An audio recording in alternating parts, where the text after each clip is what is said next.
Welcome to another episode of Black Leaders Podcast. My name is Lottie, and I'm Dio, and this is our lovely guest, the godfather of private equity in Africa, the greatest of all time, truly, at what he does when it comes to investments. I'm talking billions and billions of assets under management he's seen in his lifetime.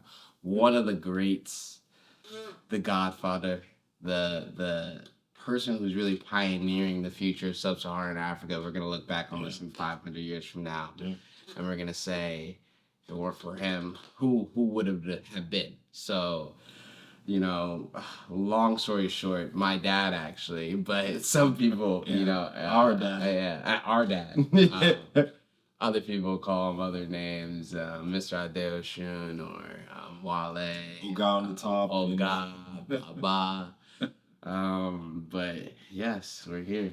Thank you. Thank you for inviting me to your podcast. I'm excited to be here Thank you. and to share a little bit of what I know and my experiences with your community. Awesome. Awesome. Good.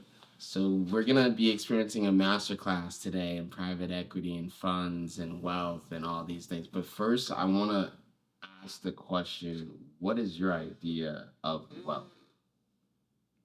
Yeah, that's a powerful one. Wealth, and I guess when you think wealth, you think of the accumulation of wealth. You think intergenerational wealth. You think of wealth that can command um, institutions, wealth that is powerful. So wealth, obviously, and it's tied to the accumulation of assets, right? But assets to be meaningful, to be impactful, obviously to have enough to live on for your family and to be able to meet all your needs. Yeah. But also to be able to impact other lives is what I think about wealth. So a lot about accumulation impacting your life, but also others' lives as well, in continuation over Generations. generations. Right.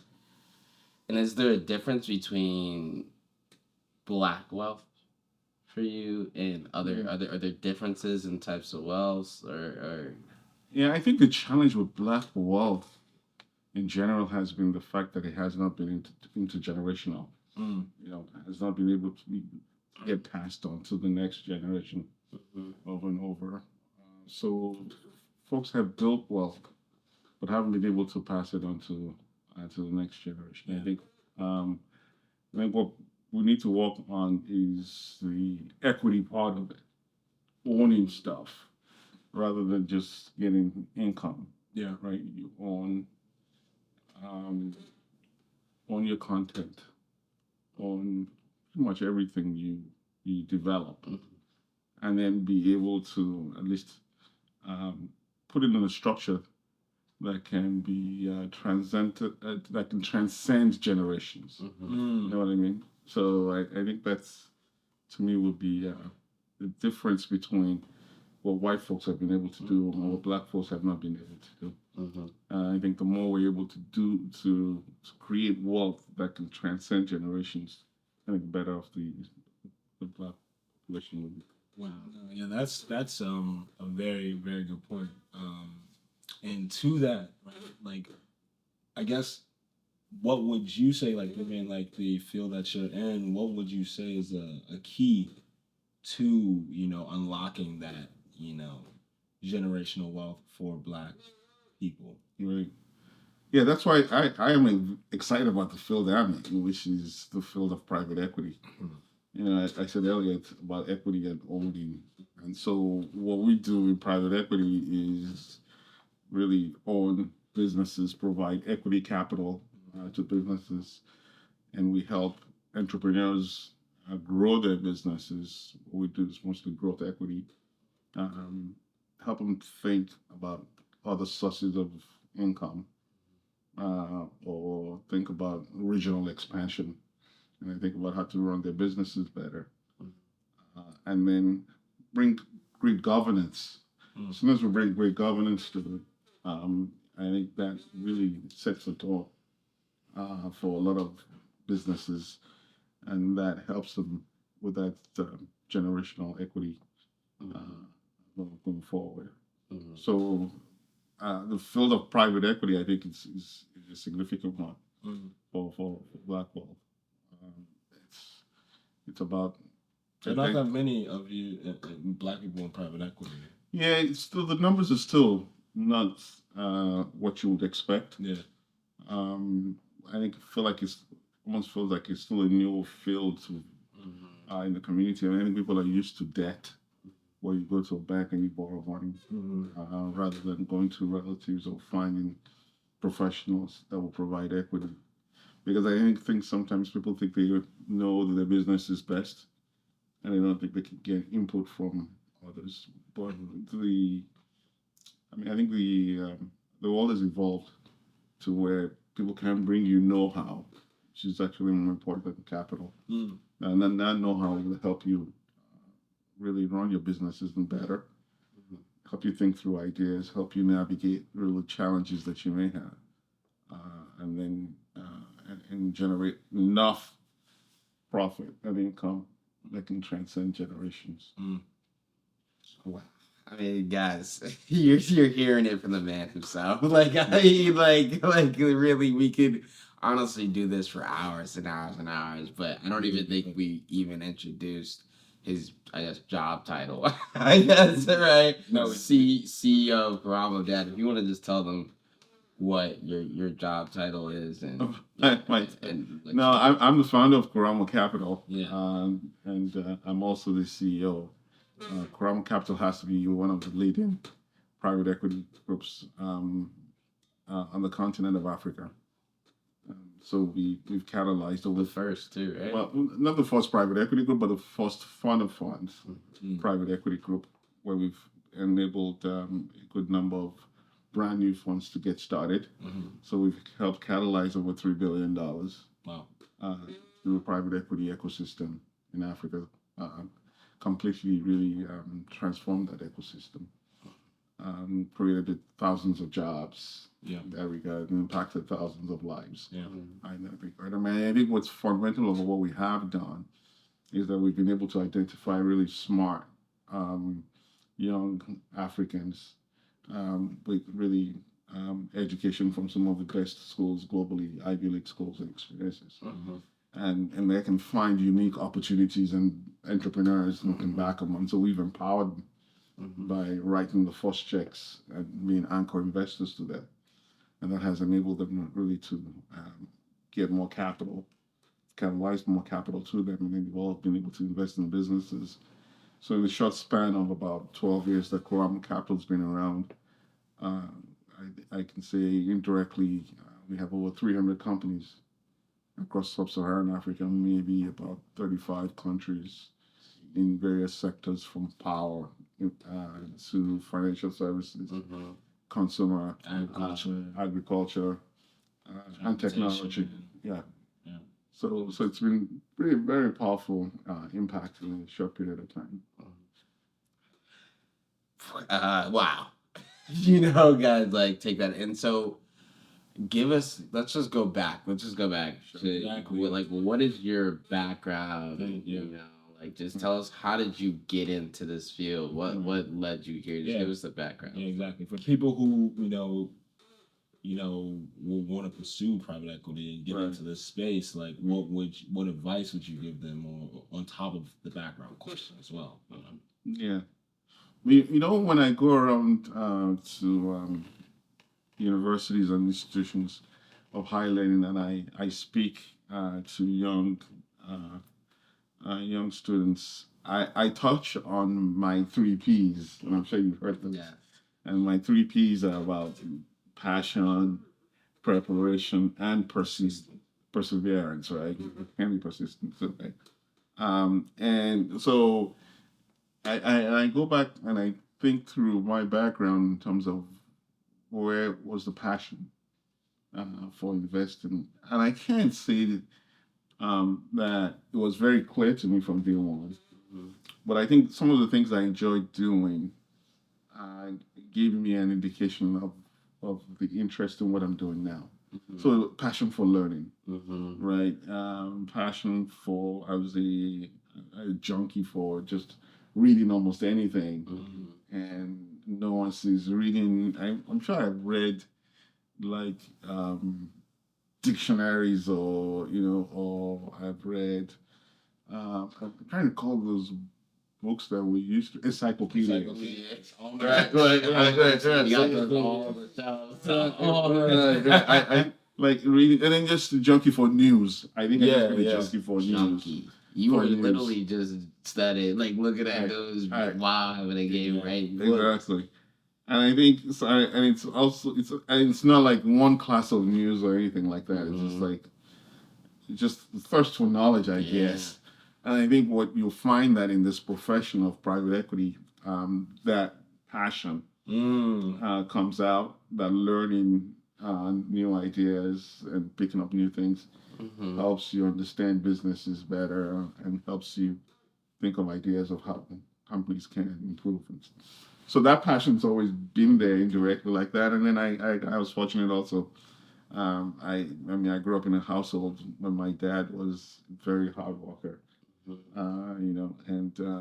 but he spent a good number of time with us.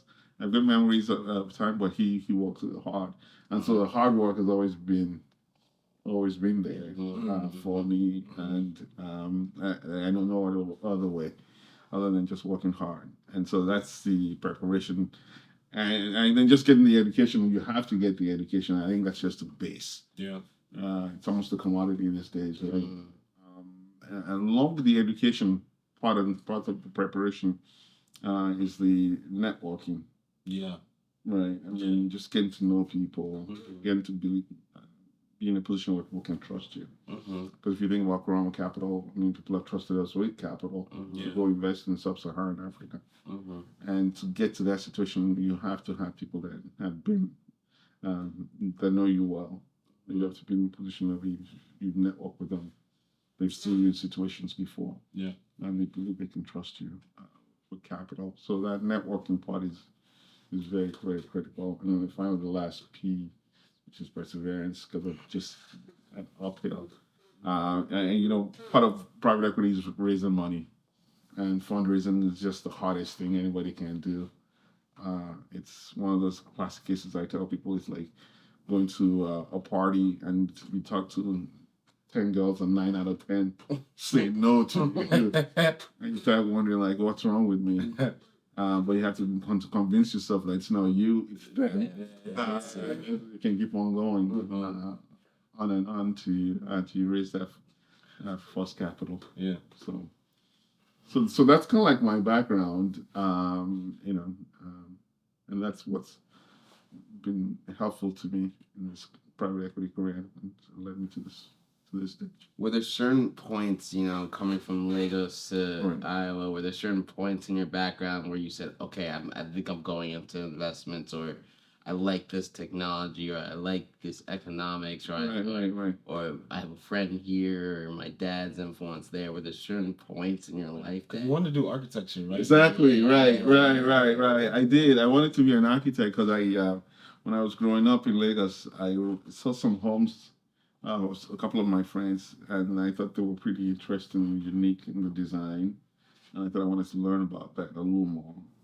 But I wasn't fortunate enough to get into the university Okay. in Nigeria for those because my grades were not great enough. Right. So really, for those your audience, in life is not just necessarily about grades. Then grades don't matter. They do. It worked out better again. They do matter, Get to the bag. Get to the bag. but I didn't get admitted for architecture. I ended up in engineering for a year. And then after a year in engineering, my dad suggested I transfer into business school, into economics, which is what I studied as undergrad. But when I was studying undergrad was when I ran into a professor that was he had those three letters behind him, CFA. I was very curious about what CFA meant. And as soon as I knew what CFA, which is Chartered Financial Analyst, I was interested in that field. And then I started writing little papers about, stocks. About, just analyzing the stock from scratch in school. And graduated with a double major in business and economics and minors in computer science and art history. And then Still kept the art and all that. I still kind of kept the Architecture. The art. that Architecture was, through the so art. that's exactly how I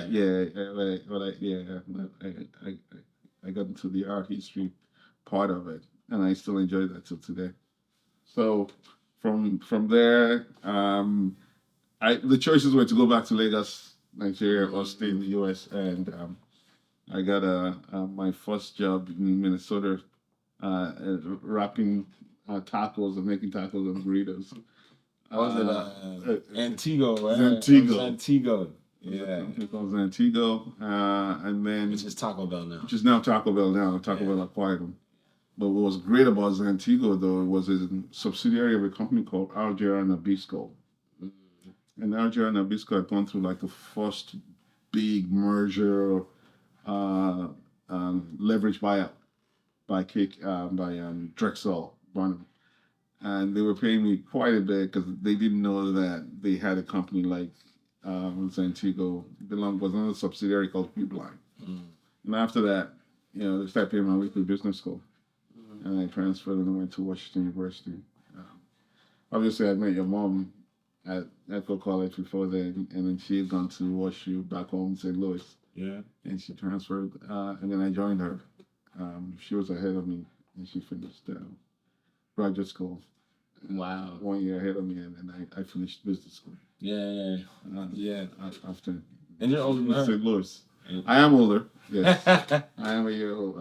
She was already about that life. Yeah. There's no doubt about that. We graduated the same year, and then she proceeded on to. And you were working that 1 year or something like that. Yes, I worked for a couple years, and then did business school part time. Okay. Full time. So that was the beginning. And from WashU, ended up in Chicago. Started working for a steel company. And so I know pretty much all the processes of making steel till today. And then ended up in the pension investments of the Treasury Group. Yeah.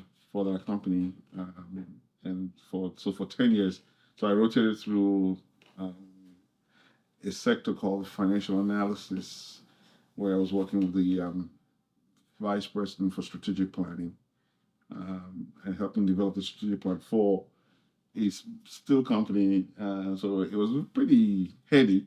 That my spreadsheet was determining the profit and loss of this big company that was listed at the time. That's a big responsibility. That was a big responsibility early, and I think that's one of the things that has helped me was getting that big responsibility early. How much money was that? I want to say that revenues for the business were about $5 billion then. How old were you? I know. How old was I? 1988, about 27, 26, 27. Gee! Yeah. And I was responsible. And then I would be in meetings with all of the CEO, the CFO, and all the top guys. Yeah. So just observing their interactions and how they make decisions early. So that was very instrumental too. Being in that C-suite at an early age. Being in that C-suite at that early age, being exposed at that early age. That exposure was very powerful. Yeah. Yeah, you learn a lot of things quite early. Yeah, that's true. I just gotta get my learning out. I gotta. Yeah, because my models, we're using my models, and it was like, and I think to myself, what if I made a mistake in this model? Just adding two columns, two cells together, right? And that we're quoting my numbers, so that was pretty powerful. And then we ended up and through another group in the pension investment area. And that's when I finished my CFA. It helped start managing the pension plan. Yeah. And I think I came to the conclusion that I enjoyed invested. Mm-hmm. And I was investing across asset classes, understanding asset allocation, Yeah. and investing globally came to me. Do you have a favorite asset class? Is there an asset class? Oh yeah, no, there's no doubt. I mean, the asset class I favor is the asset class I'm working right now. Tell us about that. Which is private equity, right? Yeah, And yeah. private equity is all about private investments. Mm-hmm. And I just believe that there are way more private companies than there are publicly listed companies globally, right? Yeah. So if you're looking for growth, you have to invest in private businesses. Yeah. And you have to help them grow. So for what we do in sub-Saharan Africa, I think we looked at the universe. We came to the conclusion that there were not too many companies who were listed publicly. 99% of companies in Africa are private. Mm-hmm. So if you want to participate in the growth of the continent, I mean, and then also the sectors that are listed are very concentrated, like 2 or 3, like banks, brewers. But if you want to participate in the growth in like in telecoms and power, oil and gas, technology, all of that has to be played out in the private space. So you have to make private investments. And that's what we do today at Corum Capital. At Corum Capital, man. Corum Capital, guys. That's the big name. And you founded the company 2010. 2010, yeah, just about the end of 2010 is when we started Corum Capital. And we reached out to U.S. endowments and foundations, and they supported us.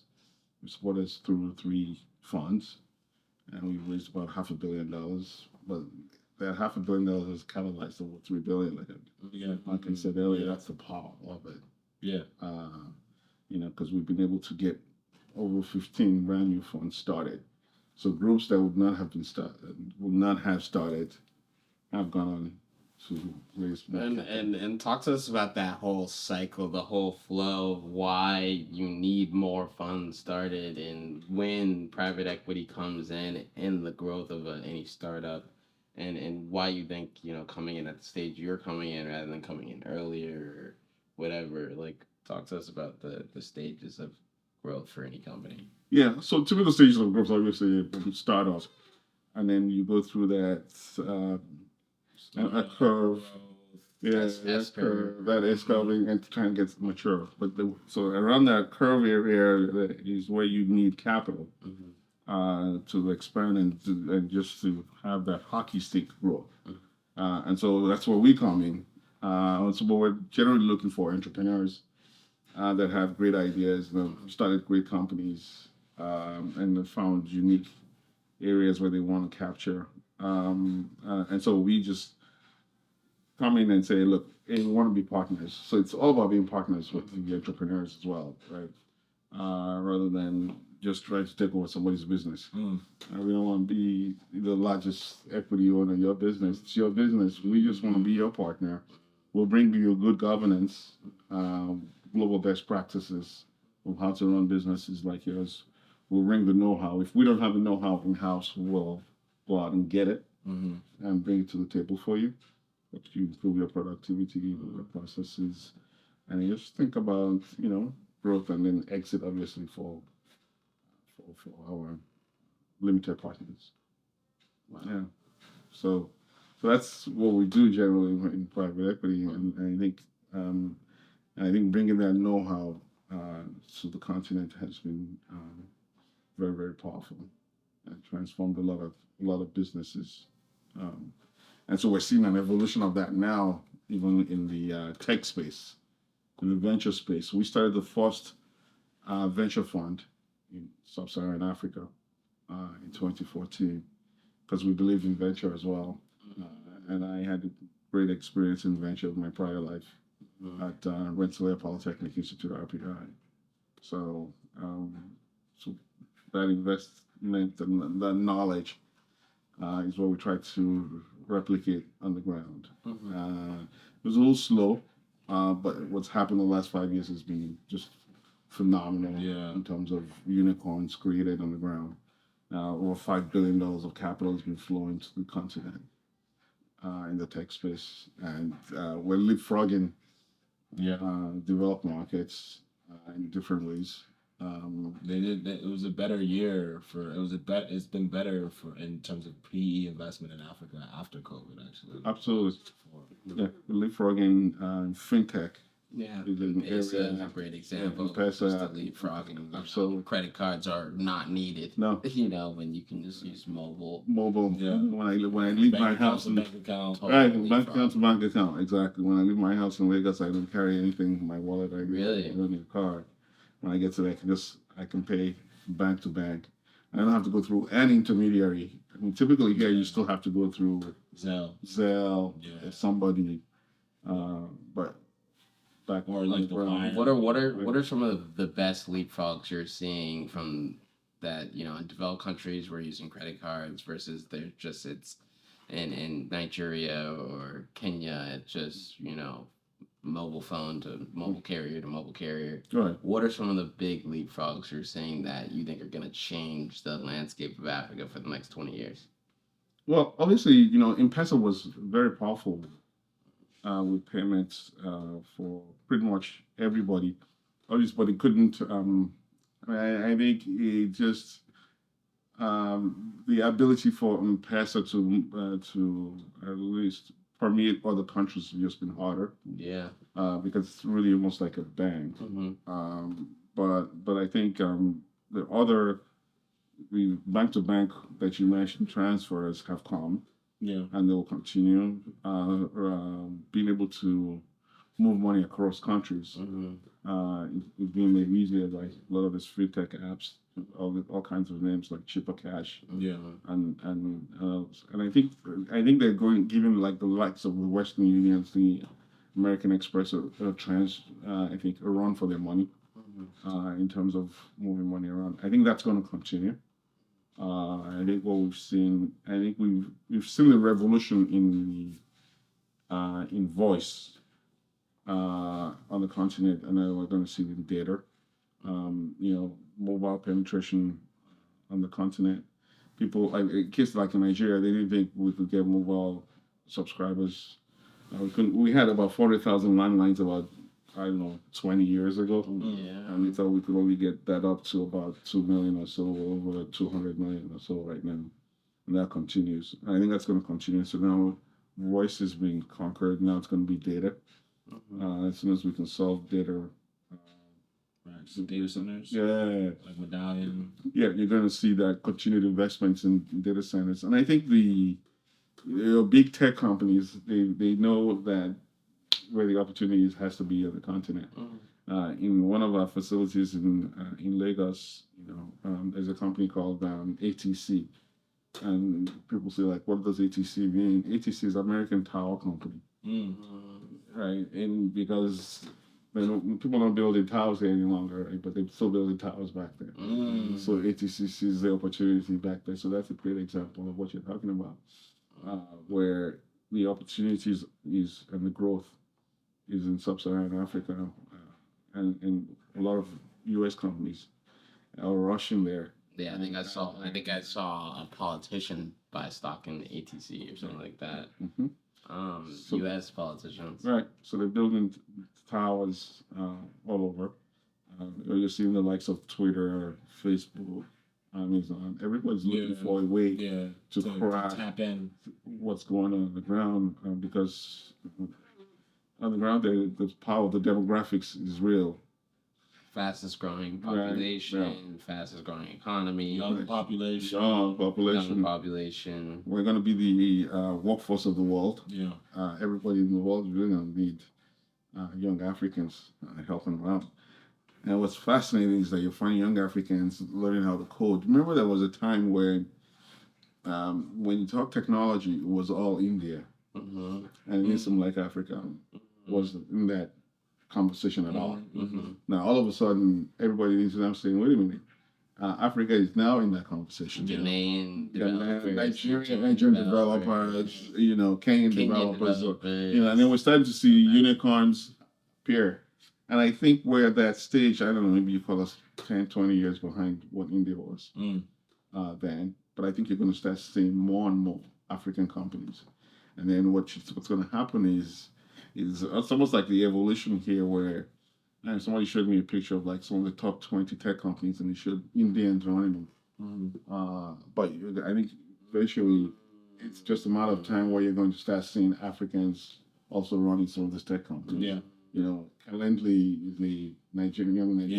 Calendly is that one is great. So I think you're going to see more and more of those globally. And I think one of the things that people like us need to figure out how to invest and do better is also on investing in young Africans in the diaspora that are solving problems, not just like back home, but they're solving problems globally.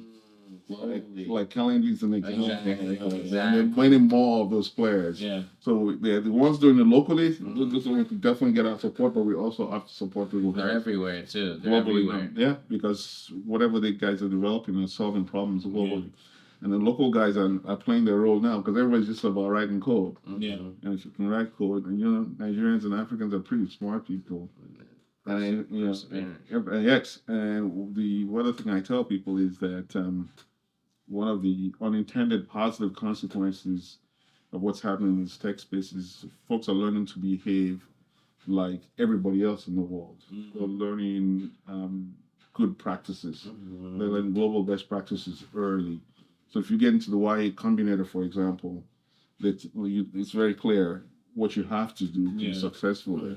If you get minimum standards, exactly. And that's flowing back. And so it's very encouraging for the next generation of Africans. But they're learning global best practices very early.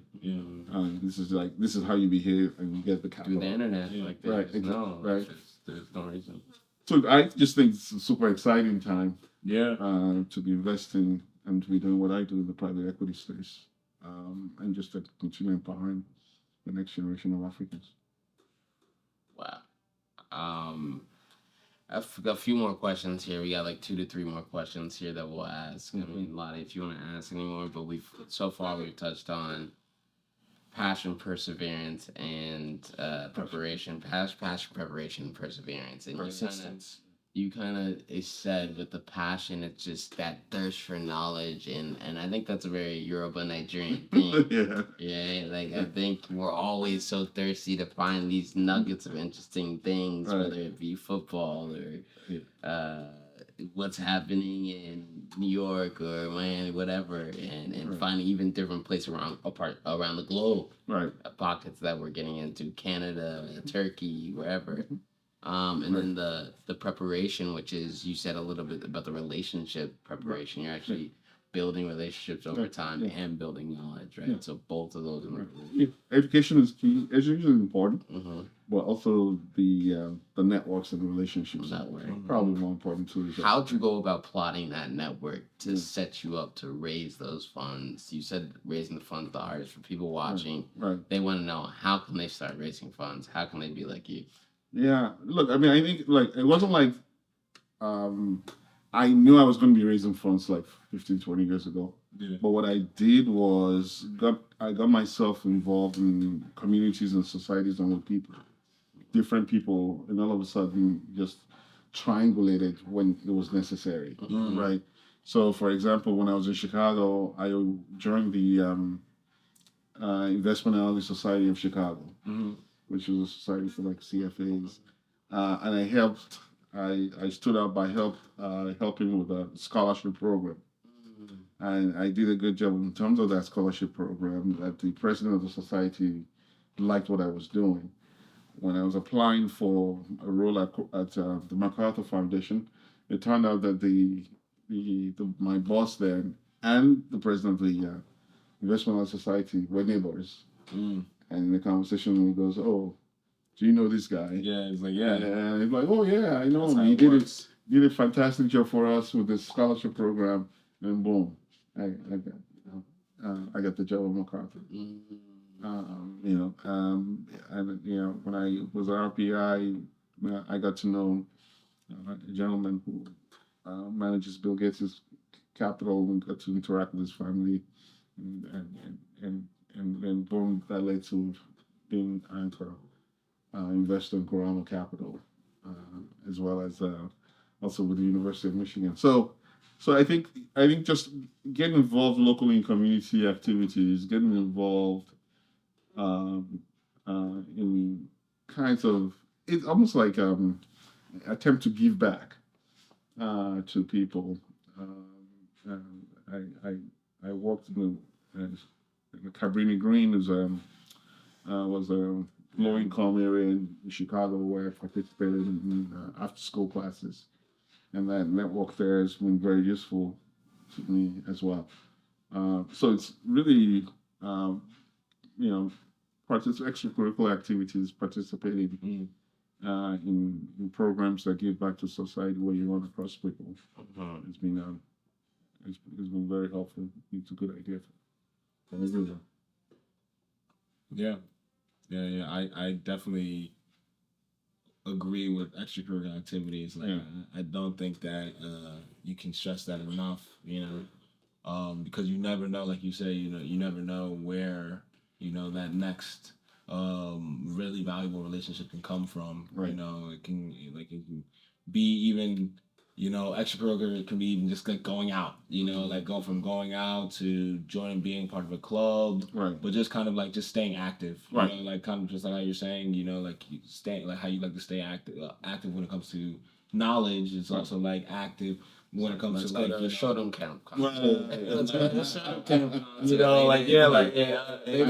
Brooklyn. Exactly. So like just trying to stay in the know, right? Performance. And it's like one of the fastest ways you can really stay in the know is through people, right? Like even though you'll get the information online, you'll get it all, but it's like there's that information that through people. That's like one of the ways you'll get it the fastest, and that PE space. Yeah. I feel like that's very valuable. People relationship. No, I mean, it's a very powerful one, Lenny, because I tell people that what we do in PE space, PE is all about people, and that part of the world is people cubed, because a lot of information you're looking for is just not readily available in some Bloomberg screen. Not even on the internet. Or not even on the internet. Yeah. So the only way you're gonna get it just by interacting with people, and you have to interact as often as possible. And there'll be times where you just tired and you just don't feel like, oh, that's one event I don't want to go to. And you just force yourself to go to it, and that event you realize that, wow, I'm glad I did. Change your life. Yes, exactly. And you met important people. Yeah.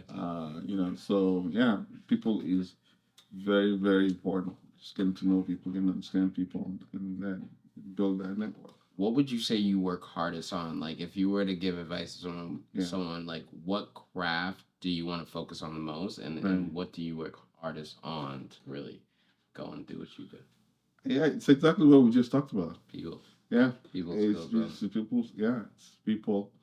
Trying to get information, showing up at those events and giving people time just to learn. There'll be times where you get tired and like, I don't need to take this one extra meeting, and you're like, well, you learn something from it. And I think that's so powerful. Yeah. And sometimes you don't feel like you're doing work. I'm like, sometimes I find myself in Nigeria, like I'm like, I don't feel like I did anything.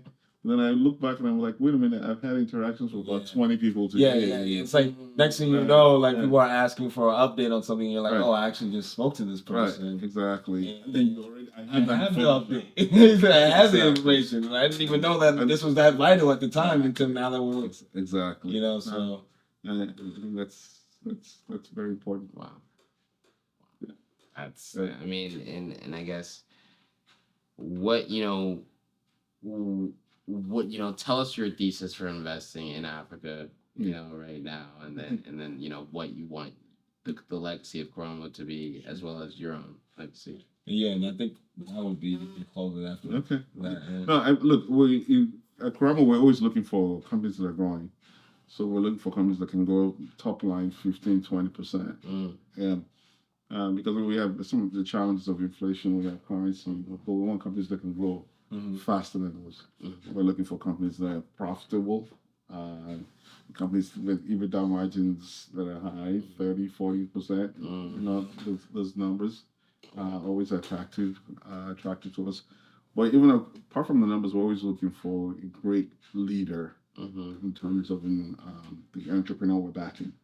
Great leader that understands their business very clearly.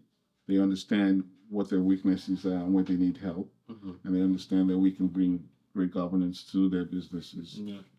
So those companies that are attractive to us, and we found a good number of them in the healthcare space. We've invested with a young Nigerian entrepreneur who's now the leading healthcare company in Nigeria. We found the same entrepreneur in power. We're backing a young Nigerian in aviation who's trying to change the aviation. Aviation history. We're looking for really smart people. They understand the challenges of the industry and how they're going to fix them. We're doing the same thing in the tech space too, with Continental College. And then we're also focusing on helping a group that we generally don't think about, but we have to be conscious about it, which is women. So we're focused on a women-led initiative to identify more women-led private equity funds so we can invest in companies that are led by women. There's a good number of those companies that are successful too, and we can find women that meet a lot of the characteristics that we're talking about. So that's kind of like the Corum thesis and what we're focused on. Going forward, identifying more attractive companies focused on women and then technology, as well. Those three prongs. But in terms of legacy, look, I'm excited about what we've started at Corum Capital. I'm excited about the impact we have made. I would say when we started Corum, it wasn't about impact, right? It was about generating returns, risk-adjusted returns for our investors. But along the way, we've made tremendous impact on the lives of a lot of people. And that's been very, very powerful. I think we could do a whole lot more. So sometimes I tell people that we're just like in the first 3 innings of a baseball game. And I think the next 5-10 years is just going to be phenomenal. And I think the growth is going to be exponential in terms of the private equity ecosystem and the capital that's going to be made in the next 5 to 10 years. In my part of the world, is just going to be unbelievable, ahead of anywhere else in the world. We can go through all the geographies and you just know the fundamentals of where we're at, right? We've talked about the demographics already, the young population. We talked about how they're working hard, how they're solving problems locally, coding, developing software, leapfrogging. And all that stuff is going to continue. I'm just grateful to be part of it, and I just look forward to Corum continuing to play a leading role, catalyzing more capital to the continent.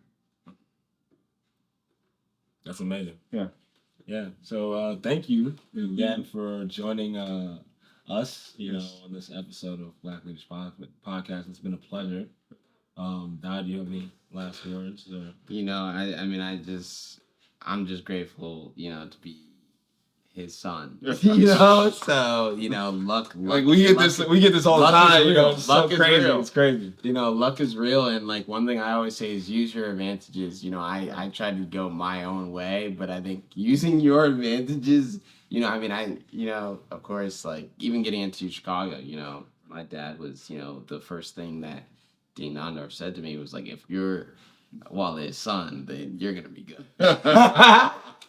I just laughed. I was just like, yo, that's great. I literally remember laughing leaving the building. Like it's like, have you ever left? Like I only applied to one college, and I just remember laughing leaving the admissions building, and I just realized wow, the apple doesn't fall far from the tree, and just right now for me and Lottie, we're preparing. For those next 5 to 10 years of growth. That's what we're so excited about. Of course, we're very focused on generating returns right now. But I think over time, as we succeed in generating returns, we can start to make the impact just like you too. Very good.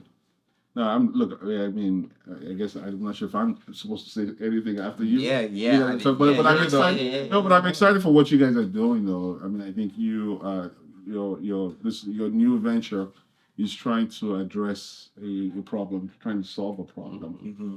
And it's a problem that's very significant. It's about black wealth, and it's about black wealth being intergenerational. And it's about particularly what you're trying to focus on the creatives and athletes being able to preserve their wealth. Yeah.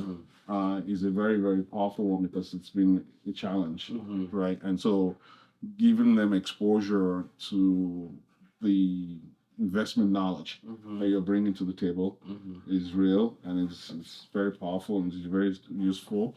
Giving them exposure to the investments portfolio that you're building is very powerful, particularly in the private space, because fortunately they don't get that as much, and private equity is almost, I'm not going to say elitist, but it's not too many people are aware of the power of private equity. It's the elites, right? And so being able to provide that opportunity to young, African American, Black athletes is very, very powerful in the early stages of their lives because they can build wealth, and that wealth can be generational and impactful. Very, very impactful. I think the way you're going to invest is also impactful. So kudos to both of you. I mean, I think for at least for figuring out that this is an area where you can help solve a problem. And I'm very proud of you guys as your dad that you guys are trying to solve this very critical problem for the Black community. Good job. Thank you. Thank you, guys. And stay tuned for the next episode. Yeah. All right. Thank you. Bye-bye.